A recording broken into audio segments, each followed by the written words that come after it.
Oh yes, if anybody needs a notes sheet, if you didn't get a set of notes, raise your hand. We'll bring you one. Got about 4 over here, and 2 or 3 over here.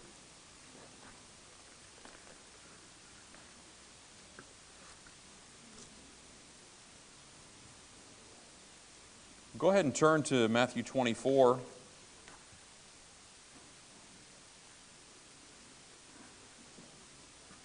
Matthew 24. Now, in the passage here, we're basically at the end of the 7-year tribulation.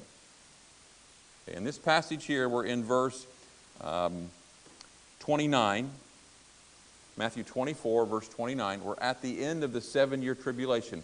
Just to remind you, right now we're in the times of the Gentiles. We currently, right now, are in the times of the Gentiles. We're in the church age. That's going to stop. The church, as we understand the Bible, the church is going to be raptured away. We are spared the wrath of the tribulation period. As a matter of fact, if you look in the book of Revelation, the first 3 or 4 chapters, first 3 chapters are delivered to the church, and then the rest of the book of Revelation is not to the church at all. It's dealing with Israel. And so we have to get that in our mind, that the next thing to happen is the rapture, and that's just for believers right now. Okay? And most of the believers today are Gentile, because the Jews have a hardness of heart, as we've said, a blindness. And but now we find ourselves in chapter 24, what we've been studying. Now we're into the 7 years of tribulation that have all to do with the Jews. Gentiles will still get saved during that time, okay? But it's mainly the last 7 years of prophecy that the Bible had talked about. They're going to be fulfilled. There were 490 years of prophecy dealing with Israel, and we've already fulfilled 483 of those years, and there are 7 more years to fulfill. And as we've been reading, we come now to the last days of that 7 years of tribulation. Let's go ahead and just read this and comment as we go, and then we'll go to our notes. So verse 29, notice it says, immediately after the tribulation of those days. Immediately after. So this is obviously after something. What it's after is everything you read in verses 15, verses 9 through 28. Pretty much that's all been done. So we're at the very end, and things are very bleak on the earth. The sun has gone dark now. The moon has gone dark. Stars are falling from the sky. So it's a very scary time. John MacArthur says this: the heavenly bodies will careen helter-skelter through space, and all navigation, whether stellar, solar, magnetic, or gyroscopic, will be futile because all stable reference points and uniform natural forces will have ceased to exist or else become unreliable. We talk about, we say, oh, it'll be easy to see all around the world because we have, computers and internet. How much is the internet going to really stay up during all the catastrophes and the earthquakes and the tsunamis? And will your cell phone tower even work? It's going to be a horrible time. So we read in verse 29 again, immediately after the tribulation. So we're after those first 3.5 years, and now after those last 3.5, which are brutal, where the Jews and any believers are in hiding. The abomination of desolation has occurred. I want to touch on something here. If you would, keep your hand here. Go to Isaiah. Isaiah chapter 13.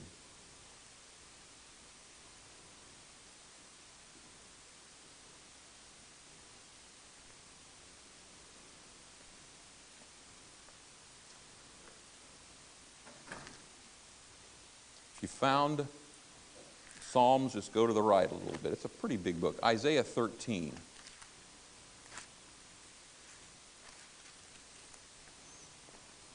Maybe you've heard this term, the day of the Lord. The day of the Lord. It occurs a lot in the Bible. It doesn't mean just one day. It can mean one day, but generally it means the time period. The great, like if we said, oh, remember the day of Babe Ruth, or the day of these kind of vehicles. We're talking about an era, a time.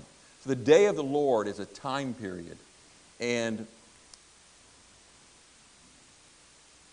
the day of the Lord is coming.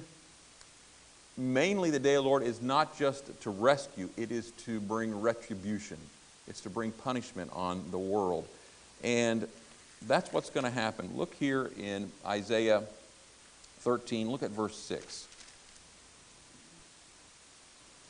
This was written 700 years before Jesus' conversation in Matthew 24. 700 years earlier, the prophet Isaiah wrote about the day of the Lord, and he wrote about what's going to happen toward the end of the tribulation, what the world is going to be like, because it's now come under the judgment of God. The great day of the Lord is really a time of judgment. It's when God comes, the Lord Jesus comes, and He banishes sin, or I should say punishes sin, punishes sinners, and then He will establish justice. So right now in the tribulation, it's a scary time because you have this horrible Antichrist that's chasing down Jews and unbelievers and massacring them. In the millions are being massacred. And as we read this morning, had God not shortened that time period, there would be nobody left on earth. He would have killed everybody. He does not want Jews to come to faith. Jesus said that He would return when the Jews were ready to say, "We truly welcome you here, Jesus." And that has not happened yet. And so in between that time, Satan is trying to kill off every Jew. He's trying to kill off you. He doesn't want you to go to heaven. He doesn't want that. So he's working.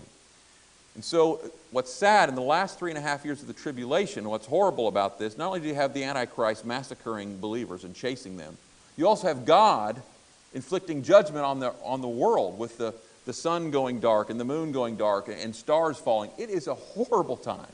Horrible time. The world's never seen anything close to it. And so Isaiah predicted this in Isaiah 13:6. This is a little bit lengthy. Wail, for the day of the Lord is near. As destruction from the Almighty it will come. Therefore all hands will be feeble, and every human heart will melt. They will be dismayed. Pangs and agony will seize them. They will be in anguish like a woman in labor. They will look aghast at one another. Their faces will be aflame. Behold, the day of the Lord comes, cruel with wrath and fierce anger, to make the land a desolation and to destroy its sinners from it. For the stars of the heavens and their constellations will not give their light. The sun will be dark at its rising, and the moon will not shed its light. Isaiah was describing this terrible time when God had His patience is at now an end with humankind. And He's going to pour out His wrath on humankind that will reject Him. Verse 11, I will punish the world for its evil and the wicked for their iniquity. I will put an end to the pomp of the arrogant and lay low the pompous pride of the ruthless. I will make people more rare than fine gold, and the mankind than the gold of Ophir. Therefore I will make the heavens tremble, and the earth will be shaken out of its place at the wrath of the Lord of hosts in the day of His fierce anger. And like a hunted gazelle, or like sheep with none to gather them, each will turn to his own people, and each will flee to his own land. Whoever is found will be thrust through, and whoever is caught will fall by the sword. And this is the horrible thing. I don't even like to read this verse. Their infants will be dashed in pieces before their eyes. Their houses will be plundered and their wives ravished. This is what it's going to be like as we close in on those last 7 years. It's hard to read. Now we can go back to Matthew 24.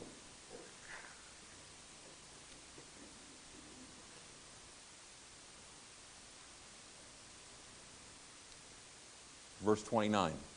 Immediately after the tribulation, after all these horrific things have been happening, rampant Antichrist, those days the sun will be darkened, and the moon will not give its light, and the stars will fall from heaven, and the powers of the heavens will be shaken. Now, that would scare me. Michelle and I, about 10 years ago, we were in our house. It was like 4 in the morning, and an earthquake hit our little area of Indiana. Matter of fact, it rendered our auditorium unusable. Some of the little spires we had that were around the bell tower, they fell to the ground. These big bricks fell down. The chimney fell off our youth house. For some reason, it just affected mainly that area. But I remember about 4 in the morning, you just felt this shaking. And I grabbed Michelle, and I was kind of in a stupor. And I felt like we were up high in a big building and it was going down. And I knew we were going to die. But what amazed me, guess what happened when I felt that? I had great peace. I thought, well, here we go, Michelle, we're going together. We're going to go. But I had great peace in my heart. But that moment when it was shaking, the earth, some of you have probably been in an earthquake. Well, this is not just an earthquake, this is a universe quake. This is the powers of heaven will be shaken. And I can't imagine going outside and seeing this. I don't know if there'll even be a silhouette of the sun, no light coming from it. Now, how long can the earth stand with no sun? Not very long. And then obviously the moon will not have light. And some stars are starting. You'll be looking up in the sky and stars are falling. That's going to shake you up. And you have people hiding in caves hoping that their children can be quiet so that those who serve the Antichrist can't find them. It's a horrible time. Well, against that backdrop, when I worked in the college, I worked in a jewelry store, and when I would sell pearls, they would always get that black velvet cloth underneath that, and I would show the pearls that way. You know. But against the blackness and the horror, the darkness of the world, the wickedness of the world, the maniacal, murderous campaign of the Antichrist, we have verse 30. Then will appear in heaven the sign of the Son of Man. What that means, it's the sign that things are ending. And who's the sign? What's the sign that things are coming to an end for good? It's Christ himself.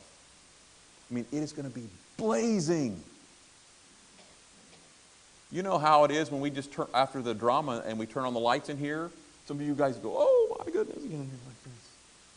Let me tell you, it's going to be so dark and hideous. And then all of a sudden, on the horizon, Jesus is just going to burst open the sky with clouds all around him. You know, he's already had, in a sense, a practice run. He came in on a donkey into Jerusalem. This time he's coming from heaven on a white horse. We are behind him, those of us that have been raptured, and he's heading toward Jerusalem. Can you imagine seeing that? It's going to happen one day. I can't imagine the heavens opening up like that. And here he comes. Verse 30 again, then will appear in the heaven the sign that things are about to end and going to get a lot better for those who are believers. And that sign is the Son of Man. And then it says this, then all the tribes of the earth will mourn. When you read that word tribes, you might be tempted to think about the tribes of Israel. Or you might think of Indian tribes. I doubt that. This just means, well, let me say it this way. There's going to be mourning when Jesus comes back. Why would people be crying and mourning? When they see that blazing Jesus coming, there's going to be mourning occurring in people's hearts. Something you would do perhaps at a funeral. Well, one group of people, which we are trying to show you this in the drama, is that when the rapture takes place, that's when the Christians just get removed from the earth by Jesus. It's not going to be people going, oh, the Bible's true, let's read it, let's get saved. They're not going to do that. They're going to say, I'm glad they're gone. They were what was wrong with the world anyhow. I don't want to go and be with that kind of God anyhow. That's what they're going to say. Those kind of things. You know, the stubbornness of man's heart is so strong. I mean, you would think by now, all that the Jews have been through, don't you think they would turn to Jesus by now? But they don't. And so when Jesus comes, this bright light, if you're a believer hiding in a cave, what are you going to do? Yes! Yes! He's coming. It's over. And he said, this in the book of Luke, he said, lift up your head. Your redemption draws nigh. Your redemption draws near. when you see all this, by the way, the people who live through these kind of atrocities, that generation is the one that's going to see Jesus come back. Against the worst blackness will come the greatest brightness. And so it says here that they mourn. One group is mourning because they don't want him to come. They're saying, oh no, I don't want to see him. The Bible tells us in Revelation that some men, rather than submit to Jesus when they see him, ask for the mountains to fall on them. They don't want to face him. They don't want to get right with him. Some don't want to face him because they know that they're going to be punished. But others, they don't want him. They're sad that he's for real and that it is the truth. I can't imagine that. Some of us think, we shake our heads, we can't believe that. Let me tell you, the human heart is hard. The human heart is amazingly deceitful. The other group is going to mourn. Let's turn to this one. Go to Zechariah. I would recommend going to the table of contents to find that. It's near the end of the Old Testament.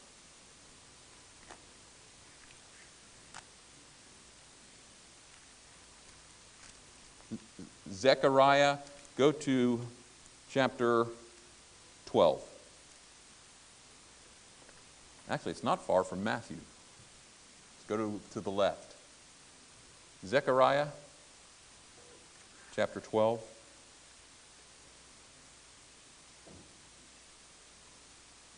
So you have one group mourning because now they have to face the truth that Jesus is real and for real.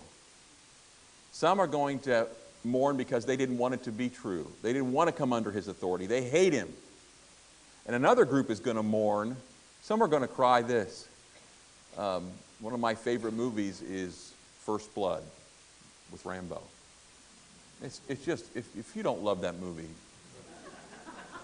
and you're a man, then you're really not a man. But anyhow, there's that one scene where he's crawling through in this old coal mine, and he can't get out, and there are rats crawling on him, and you know you know what I'm talking about. Some of you know exactly what I'm talking about. And he gets finally, and they've the front part of the cave where he is, they've blasted it, and he can't get out that way, and there's no way out, it looks like. And finally, he's crawling along, and he's injured his arm, and he's so tired, and they're still hunting for him.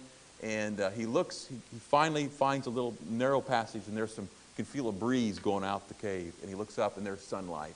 And in that one movie, Rambo, he bows his head, and you can see him just almost cry. He's so happy. It's over. It's over. That's a small token of what you're hiding in a cave. And all of a sudden, you see this blaze of light, and you know what it is. It's not the sun, and it's not the moon, and it's not stars. It's Jesus Christ. And you say, He came. He came. And you're no longer afraid anymore. You know, it's kind of like some people have a really mean dog, and you go to their house, and he got loose a little bit, and you're kind of scared. You're scared until the owner shows up and grabs that dog, and then you say, whew, okay, we can talk. Well, they're going to say, He's here. It's over. Oh, they're going to be so happy. And then they're going to realize, some of them are going to say, you know what? I hated Jesus. People came to my door and talked to me about Jesus, and I didn't believe. Talking about mainly Jews. But their eyes are going to be opened, and they're going to mourn. They're going to say, you know what? We trusted Antichrist. By the way, is there anybody worse to trust than the Antichrist? They're going to put their trust in him and his word. Like I said this morning, he'll alter the deal. Okay? They will have put their trust in this demonic human being, the Antichrist. They've constantly, consistently said, Jesus, that one from Nazareth, he wasn't our Messiah. We don't claim him. And then the Antichrist is going to turn on them. And they're going to be murdered, many of them. And they're going to call out to Jesus up in heaven to help them. Just like the Jews called out in Egypt against the slavery and the horrors there. Magnify that many times. They're going to call out to Jesus. They're going to say, you really were the one. Our forefathers. our predecessors nailed you to a cross, or had you nailed to a cross. We rejected you. We said, blessed is he who comes in the name of the Lord, but we didn't mean it. We just wanted what you would give us financially. And now, when we were really in the darkest time in our nation's history, will you still help us? You know what that's called? Grace, grace, God's grace. They're going to call on the one. And you notice what it says. This is why this is so picturesque. Zechariah said this would happen, that there would be a change of heart for the Jewish people. Zechariah 12, look at verse 10. He's talking about a future day. God is speaking and says, and I will pour out on the house of David and the inhabitants of Jerusalem a spirit of grace. That hasn't happened yet. It's yet to happen. It will happen at the end of the tribulation. God is going to pour out a spirit of grace on them. And pleas for mercy, so that when they look on me, on him whom they have pierced, what will they do? They shall mourn for him. This was before Jesus was even pierced. This is before Jesus even comes back at the end of the tribulation. Zechariah knew that the Jewish people would reject Jesus and pierce him on a cross, and then years later, they would look at the one that they had crucified and mourn because they had rejected him, and now he was so gracious to help them. That's what that's saying. It says, they shall mourn for him, and look at the kind of mourning. As one mourns for an only child and weeps bitterly over him, as one weeps over a firstborn. On that day, the mourning in Jerusalem will be as great as the mourning, and it describes it there. Another horrible time. It's going to happen. Now we can go back to Matthew 24. So what's this mourning going on? We said it. People who hate it and now realize Jesus is real. They hate it and they mourn about this. Those who don't want to face the judgment will mourn. And then those who have finally believed, and mainly the Jews. We as a nation pierced him. And we needed him finally. And we called out. And he came, he came, he came. That's what's going on. Middle of verse 30. All the tribes of earth will mourn, and they will see the Son of Man coming on the clouds of heaven. I'm not sure if that's the clouds like of the heaven where Jesus lives, or the heaven what we consider up in the sky, but they are no normal clouds. The coming clouds of heaven with power and great glory. Wow. And notice this, that he will send out his angels with a loud trumpet call, and they will gather his elect. Now the elect here, we often think of the elect in New Testament about salvation. Some people understand God elects people to be saved. That's not what this is talking about here. This is the elect where he has kept a remnant of the Jews alive. Okay, he's elected to do that. We know at least 144,000 will be alive. Okay. And so what he will do, they'll be scattered all over the world, hiding in caves. And he'll now send out, there'll be a big trumpet call, and he'll send out his angels all over the world. And he'll be saying, come on, come on, come on, come on. And I don't know that he gathers them up into the sky.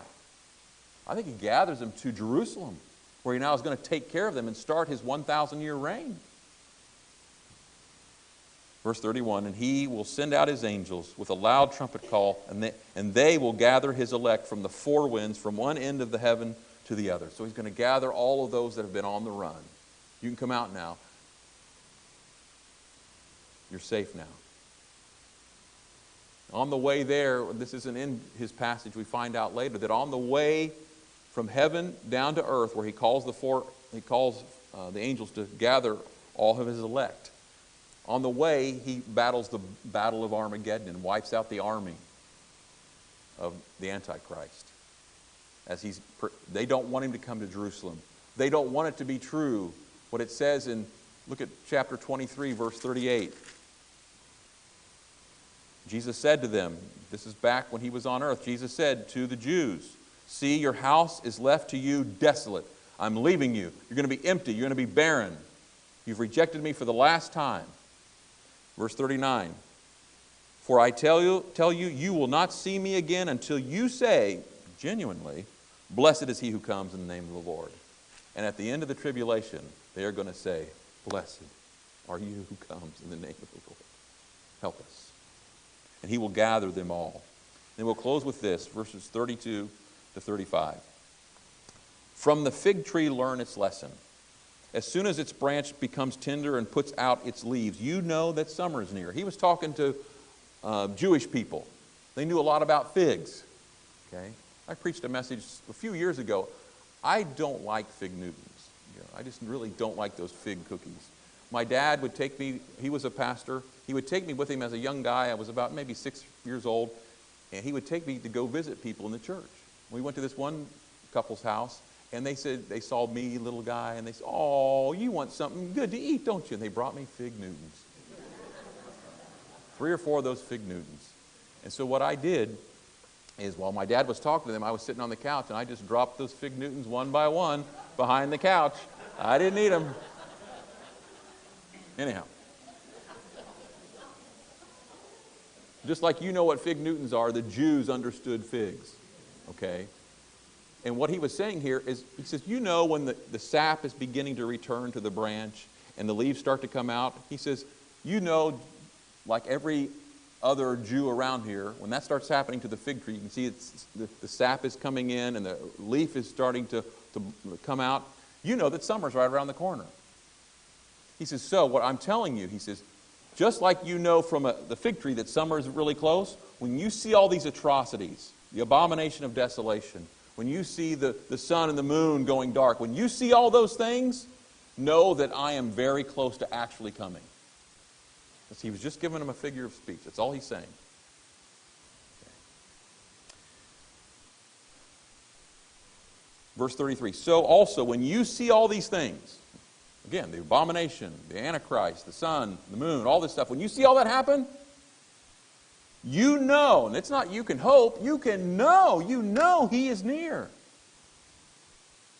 At the very gates. Truly I say to you, this generation, now here's what he's saying, the generation that's alive and sees all this, that sees the abomination, the generation that sees the Antichrist, that generation, those who see all those atrocities, will also be the ones who see his coming. That generation will not pass away until all these things take place. Heaven and earth will pass away, but my words will not pass away. And what he's saying, this earth is going to pass away, and the heavens as you know them will pass away, but what I'm telling you right now is rock solid. It's a promise. My word will never pass away. Let's go to the notes.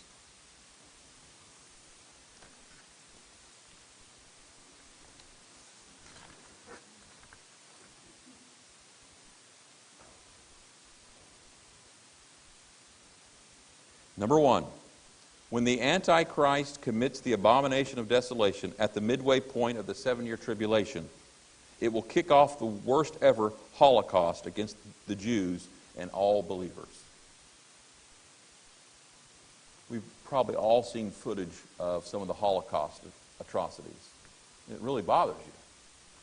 This will eclipse that 100-fold, 1,000-fold.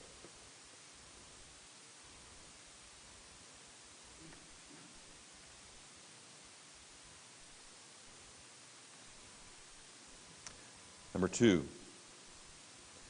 near the end of the 7-year tribulation, as the Antichrist continues his onslaught, God will plunge the earth into darkness and allow the universe to destabilize.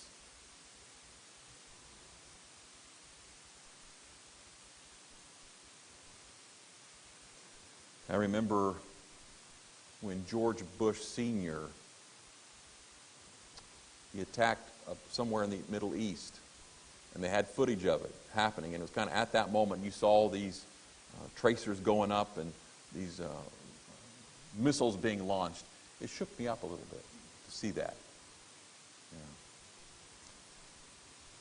Yeah. What's going to happen in this world will shake the world up. Number 3, against the background of a dark and crumbling world, Christ will appear in the sky with great power and blazing glory. Against the backdrop of a dark and crumbling world, Christ will appear in the sky with great power and blazing glory.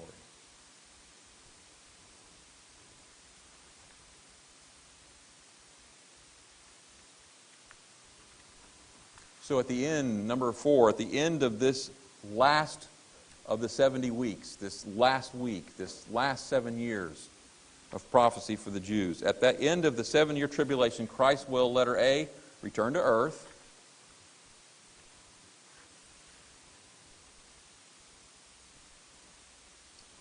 Some of you know this, but some may not. But the rapture is not a return, okay? My Sunday school teacher, I give this illustration almost every time, but when I lived in Columbus, Ohio, and my Sunday school teacher had a paper plate with paper clips on it, scattered all around this paper clip. She said, now, kids, this is the rapture. Jesus, I don't know if she said he wasn't coming back to earth, but that was the implication. He's not really coming back and going to set his feet on the earth. He's just going to come and hover and call all of his Christians home, all of his believers home. And we're just going to, like this morning's drama, we're going to vanish. We're going to go up to him. And so she held that plate, and she had all these paper clips, and she said, here's Jesus. And it was a big magnet. She said, this is what's going to happen. And she went, and all these paper clips went, and I got it. I got it. So Jesus does that. That's the rapture at the beginning of the tribulation. If we were going to go bomb another country, what do we try to do as Americans? We try to get our people out of there first, right? Before God bombs the earth, what's he going to do? He's going to get all of his people out of there first. And really, what's happening, this is the 7th week of prophecy to Israel, not the church. We're Gentiles. We'll touch on this a little bit. We've got to move. But Jesus actually comes and puts his feet on the earth at the end of the 7 years. Rapture and rescue, return and stay at the end. Okay? And so he'll return to earth, letter B. He'll gather to safety all believers still alive on earth. You know, the Bible tells us that during the tribulation, those who get killed as believers during the tribulation, who get saved and killed, God keeps them right near. Actually, it says he keeps them under his throne. But they stay real close to the throne and by Jesus. And they pray and say, Lord, please go down there and rescue our people. How long are you going to wait, O Lord? And he says, be patient. I'm going to go. I'm going to go. Letter C. He's also going to throw the Antichrist into the lake of fire. When he returns, and the armies of the Antichrist face him, right before they do battle, Christ is going to take him and throw him into the lake of fire. The Antichrist. He will, letter D, he will annihilate the armies of the world. Letter E, he will set up his millennial reign on earth. Yeah. He'll annihilate the armies of the world, and then he will set up his 1,000-year reign. You know, I need to study this more, but during the millennial reign, someone wrote, he will do some things on the earth. He's not going to totally revamp the earth. That'll come a little later. But in the restored and purified earth, the destructive nature and instincts of wild animals will be radically reversed to make them docile and harmless. You don't have all the people who make money making beware of dog signs, you're out of business. Okay? The Bible tells us in Isaiah, the wolf will dwell with the lamb. The leopard will lie down with the kid, and the calf and the young lion and the fatling together, and a little boy will lead them. Also, the cow and the bear will graze. Their young will lie down together. The lion will eat straw like an ox. And the nursing child will play by the hole of a cobra. And the weaned child will put his hand on the viper's den.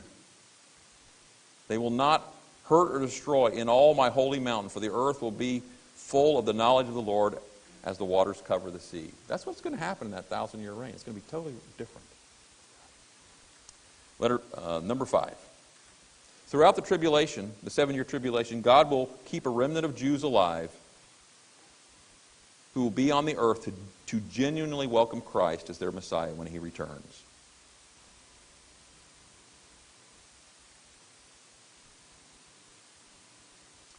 Number 7. The Bible tells us that all Jews on earth who live through the 7-year tribulation will open their hearts to Jesus and be saved. Let's go to that passage. Romans 11:25. This also will give you a little clue into what Christ and God were doing when Jesus left this earth, and he left Israel and the Jews in desolation and left them hard to the things of God. Romans 11 speaks of this.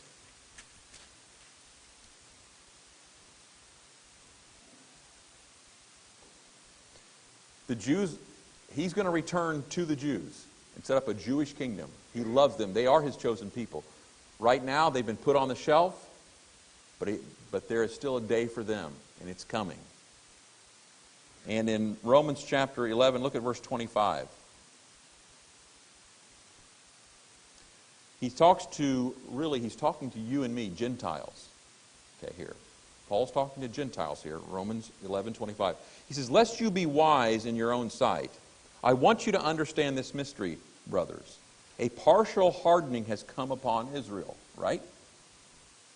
"Until the fullness of the Gentiles has come in." Okay? He said, right now the Jews have hard hearts, the Gentiles are receiving. One day the Gentiles are going to get hard hearts, basically, and the Jews will receive again. That'll happen at the end of that 7-year tribulation. Notice this, in verse 26. "And in this way all Israel will be saved, as it is written, the deliverer will come from Zion, he will banish ungodliness from Jacob. And this will be my covenant with them when I take away their sins." At the very end of the tribulation, he's going to come back. They're going to mourn for how they treated him. They're going to open their hearts. They're going to genuinely welcome him. Blessed is he who comes in the name of the Lord. And he's going to save them all the Jews. And he's going to take away their sins. That's amazing.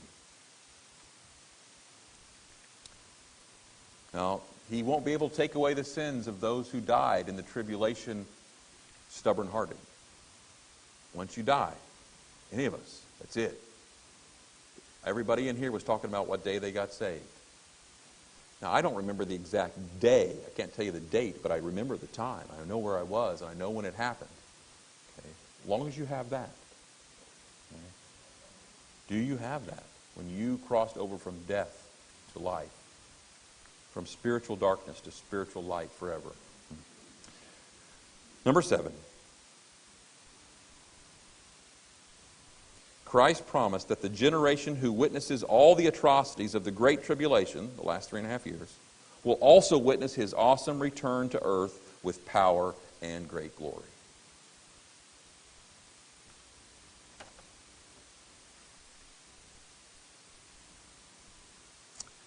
Here's the word I would close with.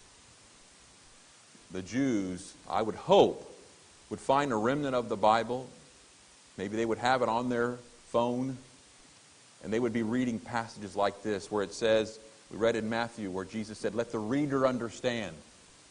Remember these promises. I don't think, other than when Christ died on the cross, there was a darker time on earth than there will be at the end of that great tribulation, when all the lights are going out and sin is rampant again in the world.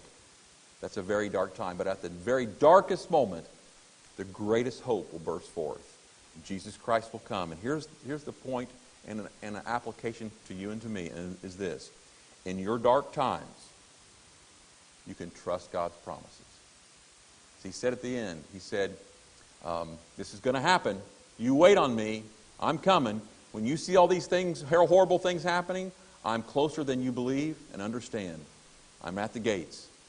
He said, now, you listen to what I'm saying. He says, heaven and earth might pass away, but what I'm telling you right now will not pass away. That's not going to change. I'm giving you a promise.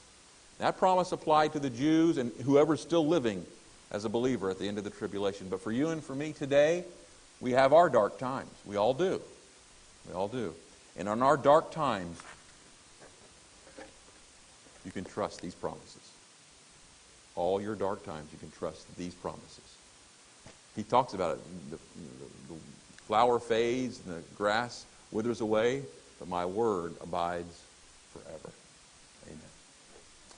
Lord, thank you that we can trust you in these dark times. In our personal